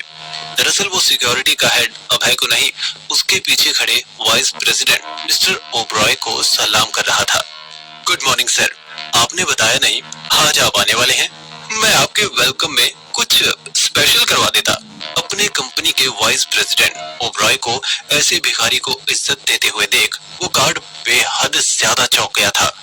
उसने ऐसे पल में चुप रहना ही सही समझा, लेकिन उसके माथे पर आया पसीना उसकी कहानी अभय को अच्छे से बयान कर रहा था। नहीं नहीं मिस्टर राज, मैंने सोचा कि आज कंपनी में अचानक ही विजिट करूं ताकि सब कुछ अच्छे से देख पाऊं। बताकर आता तो लोगों की असलियत नहीं पता लगती ना। उसने उस गार्ड की तरफ टॉन्ट मारते हुए कहा। Excellent sir, really smart. इनसे मिलिए, ये है हमारे head of security mister Satish, और ये इस कंपनी के नए मालिक। जैसे ही उस गार्ड ने यह सुना, उसकी टांगें कांपने लगी। लेकिन अभय ने अपना बड़प्पन दिखाते हुए उस वीपी को कुछ नहीं बताया। अंदर जाते ही सबसे पहले अभय को उसका कैबिन दिखाया गया। अपने आलीशान कैबिन में बैठकर वो बेहद खुश था। आखिरकार उसके इतने सालों की मेहनत रंग ले ही आई। कुर्सी पर बैठते ही उसने सबसे पहले जो किया वो सुन वीपी भी हैरान रह गया। सबसे पहले मुझे यहाँ के एचआर हेड मिहिर को हटाना है, पर सर वो तो यहाँ कई सालों से है। लेकिन ओब्रॉय की बात काटते हुए ही अभय बीच में सख्ती से बोल पड़ा। तभी कई सालों से यहाँ काम करने वालों का स्टैंडर्ड भी मिहिर के जैसा ही है। आज के आज उसे निकालो और एक अच्छा कैंडिडेट उसकी जगह पर लेकर आओ। और हाँ, मिस प्रेरणा के परफॉर्मेंस पर भी सख्त नजर रखिएगा। आते ही ऐसे फैसलों से वीपी भी दंग रह गया था, लेकिन वो भी मालिक के आगे कुछ नहीं कह सकता था। वो सीधा मिहिर के पास उसके कैबिन में गया। उस वक्त प्रेरणा भी वहीं बैठी थी। ओब्रॉय के दम पर ही प्रेरणा पूरे ऑफिस को अपनी उंगलियों पर नचाती थी, और इसी वजह से उन दोनों को कोई भी पसंद नहीं करता था। ओब्रॉय ने सीधे लहजे में कहा, चलो मिहिर, आज आखिरकार वो दिन आ ही गया। कौन सा दिन सर? तुम्हें धक्के मार कर इस कंपनी से निकालने का दिन। ये बात सुनते ही मिहिर के चेहरे की हवाइयां उड़ गई। प्रेरणा जो वहीं बैठी थी, पहले पहले तो उसे भी एक झटका लगा था, लेकिन फिर वो मन ही मन खुश हो गई, क्योंकि मिहिर उसके लिए सिर्फ ऊपर चढ़ने की सीढ़ी था। अब हेड बनने के लिए सबसे पहले प्रेरणा के नाम पर ही विचार होना था। पर उधर मिहिर का जो हाल था वो शायद ही आज तक किसी ने देखा होगा। अब ऐसे पानी पानी होने की जरूरत नहीं है मिहिर। तुमने बहुत साल इस कंपनी में लोगों का जीना मुश्किल किया है, उनको गधे से भी बदतर ट्रीट किया है। अब तुम्हारा समय है। लेकिन मुझे निकालने वाला शख्स है कौन? किसने लिया यह फैसला? कौन है जिसने मुझसे दुश्मनी मोल लेने की जरूरत की है? ओब्रॉय सिर्फ हंसता रहा और वहां से मिहिर की किसी भी बात का जवाब दिए बिना चला गया। और अपने कैबिन में मिहिर खिंच उठा था। उसने सारी फाइल्स जमीन पर दे मारी। मिहिर इसीलिए किसी को भी पसंद नहीं करता था, बड़े बाप की बिगड़ैल औलाद। पर उधर प्रेरणा सोच रही थी कि आखिर कौन हो सकता है जिसने मिहिर को अचानक से एक झटके में निकलवा दिया। और जिसने ये किया था वो तो बस अब इस चूहे बिल्ली के खेल का मजा ले रहा था। ऑफिस में अभय को याद ही नहीं रहा कि उसे खुशी से आज शाम मिलना था। उसने घड़ी की तरफ देखा और फटाफट भागते हुए ऑफिस से निकल गया। खुशी ये तो बताओ हम मिलने किससे जा रहे हैं? अरे थोड़ा तो सब्र करो, तुम्हें खुद सब कुछ पता चल जाएगा। अभय और खुशी शहर के पुराने बाजार में खचाखच भरी सड़कों पर बढ़ते चले जा रहे थे। जैसे जैसे वो आगे बढ़ते, अभय के दिल की धड़कन भी तेज होती जाती। थोड़ी ही देर में वो मेन रोड से पतली और तंग गलियों में आ गए थे। उन्हीं तंग गलियों से होते हुए वो एक नीले रंग के पुराने मकान में जा पहुंचे। उसमें घुसते ही ठीक सामने जीने की तरफ जाती हुई सीढ़ियां थी। दरवाजों में सीलन, पुराने फर्नीचर की खुशबू सब एक दूसरे में मिली हुई थी। उन सीढ़ियों को चढ़ते हुए वो एक कमरे में जा पहुंचे। जैसे ही वो अंदर घुसे तो उनके सामने एक बेहद खूबसूरत लड़की खड़ी हुई थी। रंगोरा, तीखी आंखें और लंबे घने बाल, मानो जैसे कोई हीरोइन। अभय तो एक पल में उसको देखता ही रह गया। हेलो मिका दे, कैसे हो आप? खुशी आगे बढ़ी और उसने मेहका को गले लगाते हुए पूछा। मेहका ने भी बेहद गर्मजोशी से उसको गले लगाया।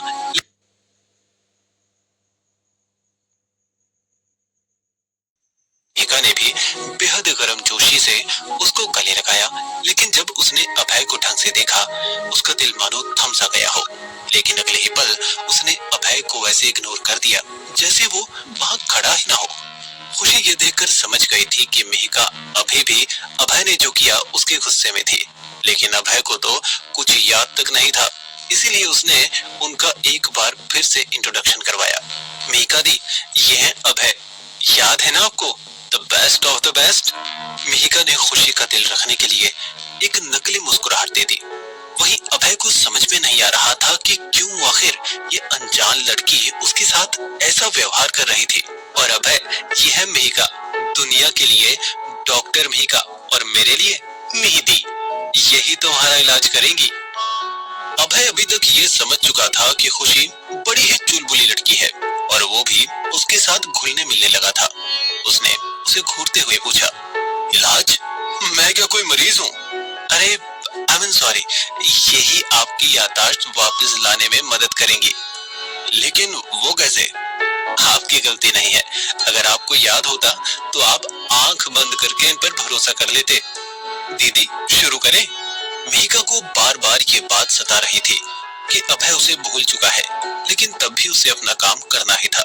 उसने अभय को बेड पर लिटाया और उसे आंखें बंद करने को कहा। साथ ही उसने एक दवाई पिलाई और वश में करने वाला म्यूजिक चला दिया। देखते ही देखते अभय अपने सपनों की दुनिया में गुम हो गया। कुछ मिनट्स तो वो एकदम ठीक था, लेकिन अगले ही पल वो दर्द में कराहने लगा। उसका पूरा बदन तड़पने लगा। खुशी ने जल्दी से उसके माथे पर ठंडे पानी की पट्टियां रखी। मेहका और खुशी के चेहरे पर डर साफ देखा जा सकता था। मैंने इसीलिए कहा था कि अभय को ये बताना हमारा फर्ज है कि इस कोशिश में ना ही इसकी बची कुछ याददाश्त भी जा सकती है, बल्कि इसकी जान पर भी बहुत बड़ा खतरा है। पर दी, अगर बहन को ये बताती तो ये किसी भी हाल में हाँ नहीं करते। ये वो अभय नहीं है जो मौत से दो दो हाथ कर लेता था। ये एक काम आदमी है और जब तक इसे सब कुछ याद नहीं आ जाता, हम सब इस मुसीबत से नहीं निकल सकते। तभी अभय का शरीर और भी जोर से छटपटाने लगा। उसके बड़े और सुडौल शरीर को संभालना मेहका और खुशी के भी बस के बाहर होता जा रहा था और एक जोर की चीख के बाद उस कमरे में सब शांत हो गया। अब ना अभय छटपटा रहा था, ना उसको ताप चढ़ रहा था, लेकिन वो बिल्कुल बेसुध उस बिस्तर पर पड़ा हुआ था। उसे बेजान देख मेहका और खुशी दोनों पूरी तरह से रोने लगे और अभय के बेसुध शरीर से माफी मांगने लगे। लेकिन तभी उस कमरे में एक मर्द की आवाज गूंजी। क्या हुआ? जब उन दोनों लड़कियों ने अपनी आंखें खोलकर जो मंजर देखा, उसे देख उनकी रूह कांप उठी। आखिर कौन था वो शख्स? क्या हुआ था उस कमरे में ऐसा कि खुशी और मेहका की सांसें थम गई? अब क्या होगा आगे? क्या अभय ठीक हो पाएगा? क्या मोड़ लेने वाली है उसकी कहानी? क्या है उसकी सच्चाई? क्या काम करता था वो उस भयानक हादसे से पहले? क्या हुआ था उसके साथ हादसे वाली रात? क्या था उस बॉक्स में? कैसे आए थे उसके पास इतने सारे पैसे? किस मुसीबत से निकालने की बात कर रही थी खुशी? क्या हुआ था 3 साल पहले? किसने किया था उस पर हमला और क्यों? क्या रिश्ता था उसका और मेहका का? क्यों थी मेहका उससे नाराज? आवाज। इन सभी सवालों का जवाब जानने के लिए आज ही डाउनलोड करें पॉकेट एफएम और सुने ये दिलचस्प कहानी, बंदा ये बैडएस है।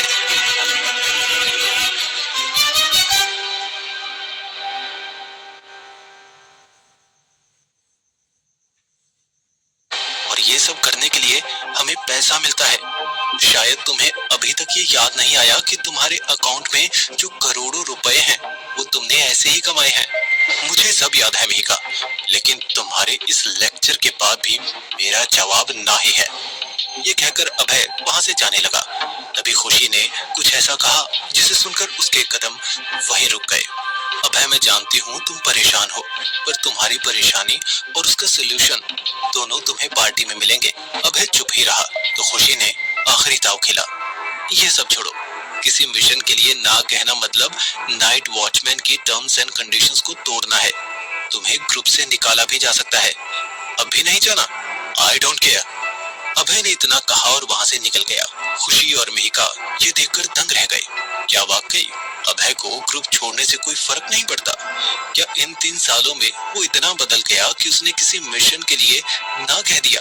क्या उन्होंने अभय को पाकर भी खो दिया? ये सोचकर वो दोनों परेशान हो गई और अभय वहां से सीधा अपनी कंपनी लार्सन टेक पहुंचा। उसे मिस्टर ओबरॉय ने किसी पेपर पर साइन करने के लिए बुलाया था। अभय जैसे ही गेट पर पहुंचा तो आज सिक्योरिटी हेड सतीश ने उसे देखते ही जोर से सैल्यूट मारा और दरवाजा खोल दिया। गुड मॉर्निंग सर, कैसे हैं आप? गरीब समझकर पहले जो लोग इज्जत नहीं देते थे, अब ये जानकर कि पैसे वाला हूँ सैल्यूट करने लगे हैं। तुम ही बताओ सतीश, अब कैसा होऊंगा मैं? सॉरी सर, मुझसे गलती हो गई। आप प्लीज मेरी कंप्लेंट मत कीजिएगा, वरना मेरी जॉब चली जाएगी। अगर तुम्हें जॉब से निकालना ही होता तो आज तुम यहाँ नहीं दिखते।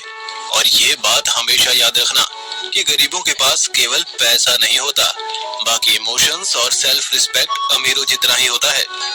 अभय ये कहकर जैसे ही जाने के लिए पीछे मुड़ा तो किसी से टकरा गया। ये प्रेरणा थी जिसने अभय को देखते ही मुंह बना लिया। फोन में इस कदर खोई थी कि दरवाजे से बाहर निकलते हुए आगे ध्यान ही नहीं दिया और अभय से टकरा गई। लेकिन अभय पर ऐसे चिल्लाई जैसे गलती उसकी नहीं बल्कि अभय की हो। देखकर नहीं चल सकते क्या? ब्लडी इडियट, घर से मुश्किल से पीछा छूटा तो अब तुम्हें यहाँ झेलना पड़ रहा है। तुम्हें यहाँ से निकलवा न दिया ना तो मेरा नाम प्रेरणा नहीं। प्रेरणा ऐसा कहकर वहां से जाने लगी तो सतीश उसे कुछ कहना चाहता था, लेकिन अभय ने आंखों से इशारा करके उसे रोक दिया। कुछ दिन और रुक जाओ प्रेरणा सिंघानिया, जब पता चलेगा कि मैं कौन हूँ तो तुम्हारी सारी अकड़ 1 मिनट में उतर जाएगी। तुम्हें कैसे सबक सिखाना है सोच रखा है मैंने। फिलहाल अभय के सामने प्रेरणा से ज्यादा बड़ी परेशानी थी। वो ये डिसाइड नहीं कर पा रहा था उसे शाम को कशिश के साथ जाना चाहिए या नहीं। रिया से जो उसे धोखा मिला था वो उसके दर्द को भूल नहीं पा रहा था। ऐसे में काम निकलवाने के लिए कशिश से झूठ बोलना उसे धोखा देने जैसा लग रहा था। फिर रिया और उसमें फर्क ही क्या रह जाता? लेकिन मिशन के लिए मना करना ग्रुप में अपनी इज्जत कम करवाना था और अपने फर्ज से पीछे हटना था।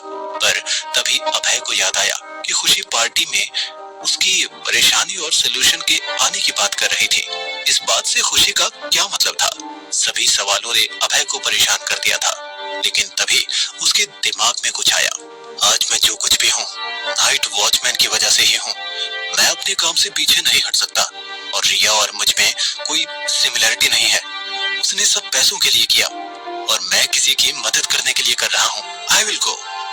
ये सोचकर अभय ने कशिश को फोन लगा दिया। हेलो अभय सर, बोलिए क्या कर सकती हूँ मैं आपके लिए? कशिश, काम तो चलता रहेगा। मैंने अभी तुम्हें थैंक्स बोलने के लिए फोन किया है और ये थैंक्स मैं ऐसे ही नहीं बोलना चाहता। क्या तुम आज शाम मेरे साथ डिनर पर चलोगी? अभय सर, आज शाम को? आज तो मैं एक पार्टी में जा रही हूँ।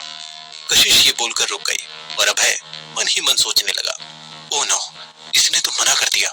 पता नहीं मेरे बारे में क्या सोच रही होगी कि इसने मदद की और मैं फ्लर्ट करने लगा। अगर पार्टी में साथ जाने के लिए बोला तो इसे लगेगा कि जबरदस्ती चेप हो रहा हूँ, पर जाना भी तो जरूरी है। कहाँ फंस गया यार। अभय कुछ कहने ही वाला था कि तभी कशिश बोल पड़ी। अभय सर, आप शाम को पार्टी में मेरे साथ चलिए ना, पर आपको मेरे बॉयफ्रेंड बनने की एक्टिंग करनी पड़ेगी। अभय की तो जैसे मन मांगी मुराद पूरी हो गई, पर वो अपनी खुशी छिपाकर चौंकने का नाटक करते हुए बोला, ये तुम क्या बोल रही हो कशिश? तुम्हारा बॉयफ्रेंड बनकर? जी सर, एक्चुअली अच्छा हुआ आपने फोन किया। मैं सिंगल हूँ, इसीलिए पार्टीज में लड़के परेशान कर देते हैं। उनसे बचने का बहाना ढूंढ रही थी और भगवान ने आपको भेज दिया। आप साथ रहेंगे तो लड़के परेशान नहीं करेंगे। डिनर की जगह आप बॉयफ्रेंड बनने का नाटक करेंगे तो मैं भी आपका थैंक्स एक्सेप्ट कर लूंगी। ओह, ये बात है। ठीक है, शाम को मिलते हैं फिर। बाय।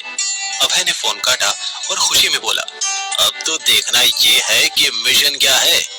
शाम को कशिश और अभय पार्टी के वेन्यू पर पहुंच गए। कार पार्क करके जैसे ही दोनों लिफ्ट की तरफ जाने लगे, तभी अभय की नजर एक कोने पर पड़ी, जहां एक लड़का एक लड़की को परेशान कर रहा था। अभय को लगा कि उसे उस लड़की की हेल्प करनी चाहिए। कशिश, मुझे एक अर्जेंट कॉल करना है, तुम लिफ्ट से ऊपर जाओ, मैं 2 मिनट में आता हूँ। कशिश जैसे ही वहां से गई, अभय मुसीबत में पड़ी उस लड़की की तरफ जाने लगा। हाथों में अभी से खुजली होने लगी। कितने दिनों बाद किसी को धोने का मौका मिला है। अभय उन दोनों के पास पहुंचा भी नहीं था कि तभी जो हुआ, उसे देख अभय का मुंह खुला का खुला रह गया।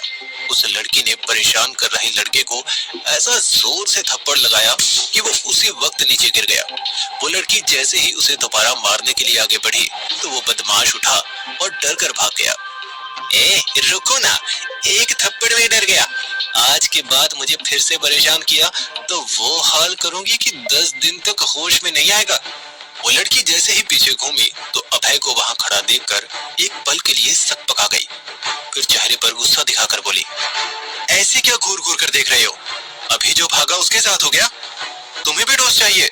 ओह, नहीं नहीं, मैं तो आपकी हेल्प करने आया था, पर लगता है आजकल लड़कियों को लड़कों की कोई खास जरूरत है नहीं।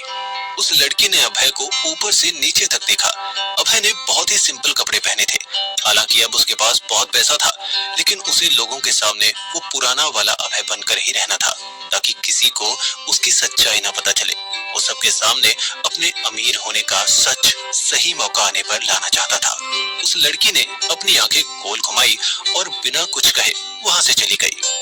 देखने में जितनी डेलिकेट है, उतनी ही तेज तर्रार है। आजकल की लड़कियों से तो भगवान ही बचाए। अभय लिफ्ट लेकर ऊपर पहुंचा, जहां कशिश उसका इंतजार कर रही थी। कशिश ने अभय का हाथ पकड़ा, जिससे अभय थोड़ा अनकंफर्टेबल हुआ, लेकिन फिर अपने मिशन के बारे में सोचकर कशिश के साथ अंदर चला गया। पिछले 3 सालों में अभय ने ऐसा होटल पहली बार देखा था। पार्टी हाई प्रोफाइल लोगों की थी, जिसमें अभय का कोई मैच नहीं था। वो सरसरी निगाहों से पार्टी में हर चीज बड़े ही ध्यान से देख रहा था, और बाकी हर कोई उसे। कशिश के साथ ऐसे लड़के को देख किसी को अपनी आंखों पर विश्वास नहीं हो रहा था। अभय ने सभी को अवॉइड किया और बुफे की तरफ जाने लगा। कशिश, मुझे भूख लग रही है, मैं खाना खा लेता हूँ, तुम जब तक लोगों से मिल क्यों नहीं लेती? कशिश मुस्कुराई तो अभय प्लेट में खाना लेकर साइड में एक टेबल पर जाकर बैठ गया, और कशिश भी कहीं और जाने की जगह एक ड्रिंक लेकर अभय के साथ बैठ गई। अभय का सारा ध्यान खाने पर था और कशिश मुस्कुराते हुए उसे देख रही थी, और तभी एक जानी पहचानी आवाज आई, तो इस पार्टी में कैसे घुस आया वे भिखारी? जरूर सिक्योरिटी को चकमा देकर आया होगा। अभय ने सामने देखा तो वहां अनुराग को खड़ा पाया। उसके साथ सूर्या और रिया भी थे, जो उसे ऐसे देख रहे थे कि जैसे किसी इंसान को नहीं, किसी गली के कुत्ते को देख रहे हों। अभय ने उन्हें अवॉइड किया और फिर से खाना खाने लगा। तभी रिया बोली, बेशर्मी तो इस आदमी में कूट कूट कर भरी है, पर क्या करे बेचारा, ऐसा खाना लाइफ में पहली बार देखा होगा ना। रिया की बात सुनकर सूर्य, अनुराग और वहां आसपास मौजूद लोग हंसने लगे, और अनुराग बोला, मिस, इस आदमी से बचकर रहिएगा, एक नंबर का बदमाश है। वैसे ये आपको परेशान तो नहीं कर रहा? आप कहें तो अभी पकड़कर इसको यहाँ से बाहर निकाल देता हूँ। कशिश ने अनुराग को घूर कर देखा और फिर अभय का हाथ पकड़ लिया। ये देख सभी लोग हैरान रह गए। ये मेरा बॉयफ्रेंड अभय है, इसीलिए आप लोग चिंता मत कीजिए। पार्टी में आए हैं तो पार्टी एंजॉय कीजिए प्लीज। किसी को अपने कानों पर विश्वास नहीं हो रहा था। अभय और कशिश जैसी लड़की का बॉयफ्रेंड, ये सुनकर रिया के तन बदन में आग लग गई। ओह, तो अब ये आदमी गोल्ड डिगर बन गया है। जरूर इसने तुम्हें कुछ झूठ बोलकर फंसाया होगा। सालों पहले मेरे पापा को भी फंसाया था। ये सुनकर वहां सन्नाटा छा गया। अभय उठकर वहां से जाने लगा। कोई भी कुछ कहता उससे पहले एक बूढ़े आदमी की आवाज आई, एक दमदार आवाज। अभय, तुम यहाँ? What a surprise. वो आदमी आगे बढ़ा और उसने अभय को गले लगा लिया। यह देखकर सभी की आंखें फटी की फटी रह गई। ये तो शहर का सबसे अमीर और ताकतवर इंसान था, विशाल राठौड़। ये पार्टी भी उसी की थी। उससे बिना अपॉइंटमेंट मिल पाना नामुमकिन था और उसने खुद आगे बढ़कर अभय को गले लगा लिया। ये देख अनुराग, सूर्य और रिया तो जैसे फ्रीज हो गए और बाकी लोग भी बिना पल के झपकाए उसे देखने लगे। कौन है ये विशाल राठौड़? कैसे जानता है वो अभय को? अब क्या सबके सामने आ जाएगा अभय के अमीर होने का सच? और क्या मिशन मिलने वाला है अभय को? इन सवालों के जवाब जानने के लिए सुनते रहिए बंदा ये बैडएस है, सिर्फ पॉकेट एफएम पर।